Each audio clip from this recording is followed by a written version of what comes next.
अच्छे लोग हमेशा दुखी क्यों रहते हैं और पापी व पाखंडी लोग हमेशा खुश रहते हैं और मौज उड़ाते हैं? इसके दो कारण हैं। आज हम ये दोनों ही कारण आपको बताने जा रहे हैं। एक नगर में एक विधवा स्त्री रहती थी। उसकी 3 छोटी छोटी बेटियां थी और जवानी में ही उसके पति की मृत्यु हो चुकी थी। अगर आप यह कहानी सुन रहे हैं तो पूरा सुनिए। इस कथा को आधा अधूरा छोड़कर जाने की गलती मत करिएगा, क्योंकि महादेव के इस पवित्र कथा को आधा अधूरा छोड़ने से आपको पाप भी लग सकता है। इसलिए इस कथा को पूरा सुने। आप शिव भक्त हैं तो भोलेनाथ का अनादर मत कीजिए।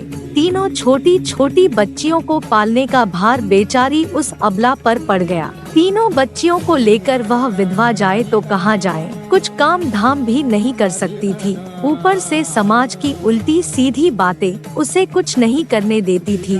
बेचारी लाचार उस महिला का कोई सहारा नहीं था। वह अपने पति को याद करके उन बच्चियों को जैसे तैसे पाल रही थी। पति के गम में बीमार पड़ गई। उसे उन बच्चियों की चिंता थी कि क्या होगा, कैसे इनका पालन पोषण होगा। उन्हीं बातों को सोच सोच कर एक दिन उसकी तबीयत बिगड़ गई। उसका अंतिम समय निकट आ गया था। यमराज का एक यमदूत उस विधवा स्त्री के प्राण लेने धरती पर आया, लेकिन वहाँ का नजारा देख वह भी दुविधा में पड़ गया। उसने देखा महिला जमीन पर पड़ी हुई है और उसकी तीनों बेटियां उसके ऊपर सिर रखकर पड़ी है। यह देखकर उसको दया आ गई और वह तीनों बच्चियां अपनी माँ को रो रो कर जगा रही थी। फिर यमदूत ने सोचा, इनका पिता पहले ही मर चुका है। अगर मैं इस स्त्री के प्राण लेकर गया तो यह बच्चियां किसके सहारे रहेंगी, कौन इनका पालन पोषण करेगा? यह सोचकर वह यमदूत स्त्री के प्राण लिए बिना ही लौट गया। यमराज कहते हैं, तुम तो उस स्त्री के प्राण लेने गए थे, फिर खाली हाथ कैसे आ गए? तब यमदूत कहता है, हे स्वामी, मेरी गलती को क्षमा करना। मैं चाहकर भी उस स्त्री के प्राण नहीं ला पाया। अगर मेरी जगह आप होते तो शायद आप खाली हाथ ही लौट कर आते। मैं उस महिला की बच्चियों का दुख नहीं देख पाया। वो रो रही थी, उन्हें वहाँ कोई देखने वाला भी नहीं था। यदि मैं उस महिला को ले आता तो उन बच्चियों को कौन देखता, कौन उनको पालता पोसत? पृथ्वी लोक पर मनुष्य तो इतने स्वार्थी हो गए कि बिना मतलब के तो कोई किसी का सहारा भी नहीं बनता। यदि कोई मदद भी कर देता है तो वह बदले की उम्मीद करता है या फिर उसे अपने एहसान के नीचे जीवन भर दबा कर रखना चाहता है। देवदूत कहता है, स्वामी, उस महिला को थोड़ा और समय दे दिया जाए ताकि वह अपनी बच्चियों को पाल पोस कर बड़ा कर सके। यमदूत की बात सुनकर यमराज ने उसे डांटते हुए कहा, अरे मूर्ख, ईश्वर की बनाई गई सृष्टि में ना कोई एक क्षण घट सकता है और ना कोई बढ़ सकता है। सृष्टि के नियम के विरुद्ध ना उसे ज्यादा जीवन दे सकते हैं और ना समय से पहले मार सकते हैं। ईश्वर जो करता है सबके साथ अच्छा ही करता है। तुम कौन होते हो विधाता के नियम को बदलने वाले? तुमने उस महिला को नहीं लाकर ईश्वर के नियम का उल्लंघन किया है। तुमने बहुत बड़ा अपराध कर दिया है, इसलिए तुम्हें इसका परिणाम भोगना ही पड़ेगा। जाओ, जिस पृथ्वी के मनुष्य से तुम्हारी ममता है उसी पृथ्वी पर मनुष्य बनकर अपना पाप भोगो। यमदूत कहता है, स्वामी, धरती लोक से मेरा उद्धार कब होगा और कैसे होगा? यमराज कहता है, धरती पर जाकर तुम अपनी मूर्खता पर 3 बार खिलखिलाकर हंस लोगे, तब तुम्हारा उद्धार हो जाएगा। इतना कहकर यमराज ने उस यमदूत को धरती पर धकेल दिया। वह धरती लोक पर मनुष्य के शरीर में आ चुका था। उसके शरीर पर वस्त्र नहीं थे। यहाँ का एक नियम है, जब मनुष्य जन्म लेता है तो उस समय वह नग्न होता है। यमदूत ने जन्म तो ले लिया और वह निर्वस्त्र ही एक सड़क के किनारे पड़ा ठंड से ठिठुर रहा था। वहीं से एक मोची गुजर रहा था। वह मोटी अपने बच्चों को ठंड से बचाने के लिए कपड़े लेने जा रहा था। रास्ते में ठंड से ठिठुरते एक नग्न व्यक्ति को देखकर उसे दया आ गई और उसने अपने बच्चे को तो कपड़े नहीं दिए, लेकिन उस यमदूत को कपड़े और कंबल जरूर खरीद लाया और कपड़े लाकर उस यमदूत को दे दिए। यमदूत कहने लगा, भाई, आपने मुझे कपड़े देकर मुझ पर बहुत बड़ा उपकार किया है, लेकिन आपने हमें कपड़े देकर मुझे ठंड से तो दूर कर दिया, लेकिन ना तो मेरा कोई घर है और ना ही कोई परिवार और ना ही कोई भोजन का साधन है। तब मोची बोला, भाई तुम मेरे घर चलो, मैं तुम्हारा सारा खर्चा उठा लूँगा। और वह मोची यमदूत को लेकर घर पहुँचा। उधर मोची की पत्नी ने देखा कि उसका पति बच्चों को कपड़े लेने गया था। कपड़े तो कुछ लाए नहीं, उल्टा एक आदमी को घर बुला लाया है। पत्नी अपने पति से झगड़ा करने लगी और उसे भला बुरा कहने लगी। यह देखकर वह यमदूत बहुत जोर जोर से हंस पड़ा। मोची ने पूछा, अरे भाई तुम हंसते क्यों हो, ऐसा क्या देख लिया आपने? तब देवदूत ने कहा, भाई मेरी हंसी का रहस्य मैं आपको नहीं बता सकता, समय आने पर मैं तुम्हें स्वयं बता दूंगा। वह यमदूत मोची के घर में रहने लगा और कुछ ही दिनों में उसने मोची का सारा काम सीख लिया। यमदूत के द्वारा बनाए गए जूते और चप्पल खूब बिक रहे थे। कुछ ही दिनों में मोची धनवान बन गया। दूर दूर तक उसके जूते फेमस हो गए थे। यहाँ तक कि राजा महाराज तक उससे जूते बनवाने का आदेश देते थे। जब से यमदूत उसके घर आया था, उसकी तो किस्मत ही चमक गई थी। धन की कोई कमी नहीं रही, सब कुछ अच्छा चलने लगा। एक दिन की है, राजा का एक सैनिक चमड़ा लेकर उसी मोची के पास आया और बोला, देखो हमारे महाराज इसी चमड़ा के बने जूते पहनना चाहते हैं। यह चमड़ा बड़ा कीमती है, तुम ठीक से इसे एक जोड़ी जूते तैयार कर दो। यह चमड़ा खराब नहीं होना चाहिए, पर ध्यान रखना इस चमड़े के जूते ही बनने चाहिए। भूल से भी इसकी चप्पल मत बना देना। राजा का सैनिक चमड़ा देकर चला गया। इधर मोची ने भी यमदूत को समझाया कि देखो राजा वाली बात है, इसमें कोई गलती ना करना, चमड़ा भी बहुत कम है, इसलिए चमड़ा खराब नहीं होना चाहिए। वह जूते कहकर गया है तो जूते ही बनाना। गलती से यदि चप्पल बना दी तो राजा हमें कठिन से भी कठिन सजा देगा। मोची के इतना समझाने के बाद भी यमदूत ने चमड़े से चप्पल ही बनाई। चप्पल देकर मोची की सांसें फूल गई। वह यमदूत को डांटने लगा, यहाँ तक कि डंडा लेकर उसे मारने के लिए दौड़ा। कहने लगा, अबे मूर्ख, तुझे बार बार समझाया कि जूते ही बनाना, लेकिन तूने चप्पल ही बना दी। अब राजा हमें नहीं छोड़ेगा, तू भी मरेगा और साथ में मैं भी मारा जाऊंगा। अब वह हमारे पूरे घर को फांसी लगवा देगा। मोची को अत्यंत दुखी देखकर यमदूत एकदम से देखकर खिलखिलाकर हंसने लगा।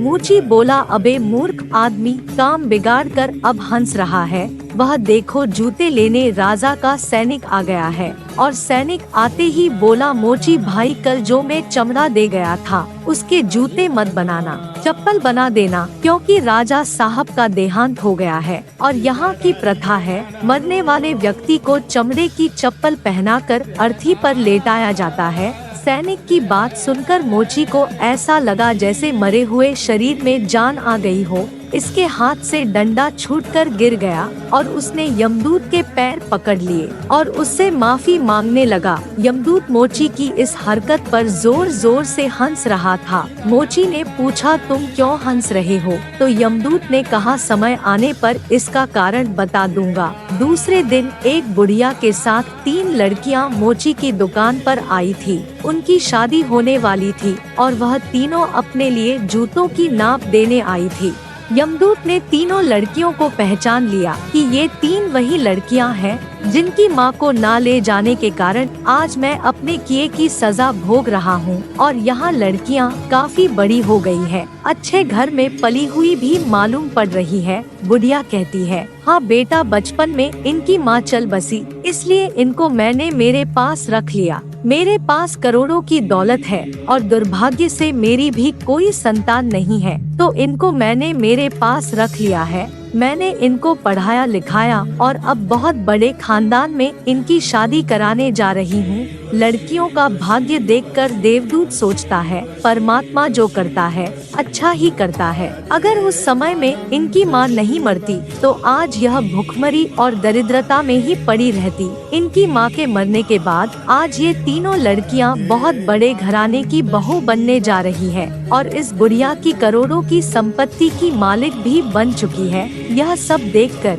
यमदूत अपनी पहले की मूर्खता को सोचकर जोर जोर से हंसने लगा। मोची ने पूछा, आप क्यों हंस रहे हो? अपनी हंसी का कारण बताओ। यमदूत मोची से कहता है, मैं एक यमदूत हूँ और अभी ये जो यह तीनों लड़कियाँ जो जूतों की नाप देकर गई है, इनके माता को लेने आया था। लेकिन उस समय यह तीनों बहुत छोटी छोटी थी, तो इन पर तरस खाकर मैं इनकी माँ को नहीं ले गया और इनके पिता का पहले ही निधन हो गया था। इस कारण मुझे यमराज ने श्राप देकर धरती पर भेज दिया। मैं बिना कपड़े के एक सड़क के किनारे पड़ा था, तब तुम मुझे अपने घर ले आए और उस समय तुम्हारी पत्नी तुमसे खूब लड़ी थी, क्योंकि तुमने अपने बच्चों के कपड़ों के पैसों से मेरे लिए कंबल और कपड़े खरीद लिए थे। तब मैं पहली बार तुम्हारी पत्नी की मूर्खता को देखकर खूब हंसा था, क्योंकि तुम्हारी पत्नी उस लाभ को नहीं देख पा रही थी जो मेरे आने से तुम्हारे घर में होने वाला था। और दूसरी बार हंसी तब आई जब तुम राजा के जूते नहीं बना सके और तुम डंडा लेकर मेरे पीछे भागे थे। उस समय तुम राजा के बारे में सोच रहे थे, लेकिन तुमको यह मालूम नहीं था राजा के साथ क्या घटना घटने वाली है, जिसके कारण राजा को जूतों से अधिक चप्पल की आवश्यकता पड़ गई। हम किसी भी चीज को देखकर या सोचकर दुख मनाते हैं, हम वो नहीं देख पाते जो होने वाला होता है। कई बार परमात्मा हमारी अच्छाई या भलाई के लिए हमारे साथ बुरा करता है, पर हम उसे देखकर भगवान को कोसते हैं। हम उस अच्छे को नहीं देख पाते जो हमारे साथ भविष्य में होने वाला है। कई बार हमारे साथ वर्तमान में अच्छा होता है तो हम बहुत खुश होते हैं, लेकिन हम यह नहीं देख पाते कि भविष्य में क्या होने वाला है। हमारे साथ हमेशा दो तरह की घटना होती है, अच्छी और बुरी, लेकिन हमें हमेशा यह सोचना चाहिए कि भगवान जो करेगा अच्छा ही करेगा। यह सोचकर आगे बढ़ना चाहिए। अच्छे लोग दुखी इसीलिए रहते हैं कि अच्छे लोगों के साथ बाद में अच्छा हो सके, और दूसरा कारण यह है कि अच्छे लोग हमेशा ईश्वर से जुड़े रहते हैं और इनको ईश्वर से जुड़ा रहना भी जरूरी है कि उन पर दुख आते रहना चाहिए। अंत में यमदूत मोची को सब कुछ समझाकर वापस यमराज के पास चला गया। अब लोगों के कुछ सवाल होते हैं, उनका भी उत्तर मैं दे देता हूँ। जैसे पापी मनुष्य सुखी क्यों रहता है? पापी मनुष्य सुखी नहीं रहता है क्योंकि पाप करने से उसकी आत्मा में दुख बढ़ता है। जीवन का सच्चा सुख सत्य, धर्म और निष्काकर में होता है। इन तीनों के अभ्यास से मनुष्य शुद्ध बुद्धि, शांति और आनंद की प्राप्ति करता है। अच्छे लोग दुखी क्यों रहते हैं? अच्छे लोग दुखी नहीं रहते हैं, लेकिन कभी कभी उन्हें भी कठिनाइयों का सामना करना पड़ता है। वे अपने दुख को छिपा कर रखते हैं और दूसरों की मदद करने के लिए प्रयासरत रहते हैं। अच्छे लोग दृढ़ता और सामर्थ्य से समस्याओं का सामना करते हैं और अंत सफलता की ओर बढ़ते हैं। इसलिए अच्छे लोग दुखी नहीं होते हैं, वे अपने अंदर की शक्ति से समस्याओं का सामना करते हुए सफल होते हैं। क्या पापी लोग हमेशा खुश रहते हैं? नहीं, पापी लोग हमेशा खुश नहीं रहते हैं।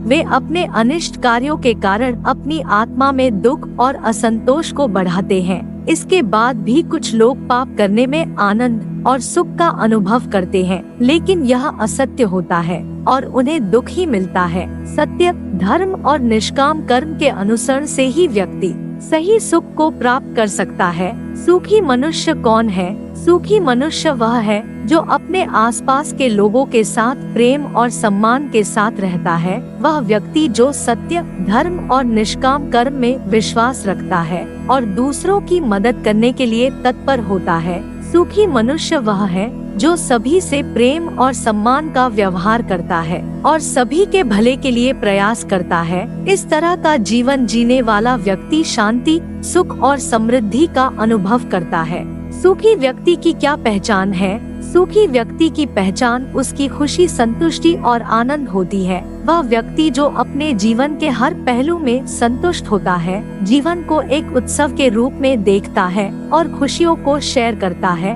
वह व्यक्ति जो संतुष्ट होता है अपनी जिंदगी में जो कुछ भी अपने पास है और जो कोई भी अपने साथ है उससे खुश होता है और उसे ज्यादा कुछ नहीं चाहता। सुखी व्यक्ति खुश रहने के लिए मजबूर नहीं होता, वह जीवन में अपने वास्तविक आनंद का आनंद लेता है। जिंदगी का सबसे बड़ा सुख क्या है? जीवन का सबसे बड़ा सुख है जीवन में अपने कर्तव्य को पूरा करना। जब हम अपने कर्तव्य को पूरा करते हैं तो हमारा मन संतुष्ट होता है और हम जीवन का आनंद लेते हैं। अपने कर्तव्य को पूरा करने से हम अपने जीवन में सफलता प्राप्त करते हैं जो हमें और अधिक उत्साहित करती है। इसके अलावा संतुष्टि, परिवार और मित्रों के साथ समय बिताना और सेवा करना जीवन के सबसे बड़े सुख है। आदमी को सबसे ज्यादा दुख तब होता है जब वह अपने प्रियजनों को खो देता है। प्रियजनों की मृत्यु का दुख कोई भी उसकी जगह नहीं ले सकता है। वह दुख एक ऐसी तकलीफ होती है जो मनुष्य को अपनी असमर्थता का एहसास कराती है। इसके अलावा आदमी को दुख ज्यादा होता है जब वह अपनी स्वास्थ्य से जुड़ी समस्याओं से गुजरता है, वित्तीय समस्याएं होती है या वह जीवन के अन्य महत्वपूर्ण मुद्दों से जूझता है। दुनिया में सबसे दुखी व्यक्ति कौन है? दुनिया में सबसे दुखी व्यक्ति का पता नहीं हो सकता है, क्योंकि हर व्यक्ति अपनी अपनी जिंदगी में दुख और सुख दोनों को जीता है। दुख और सुख जीवन का नियम है जिससे कोई भी बच नहीं सकता। वीडियो अच्छी लगी तो लाइक कर दीजिए और यदि चैनल पर नए तो चैनल को सब्सक्राइब भी कर दीजिए और कमेंट में लिखें जय श्री राम।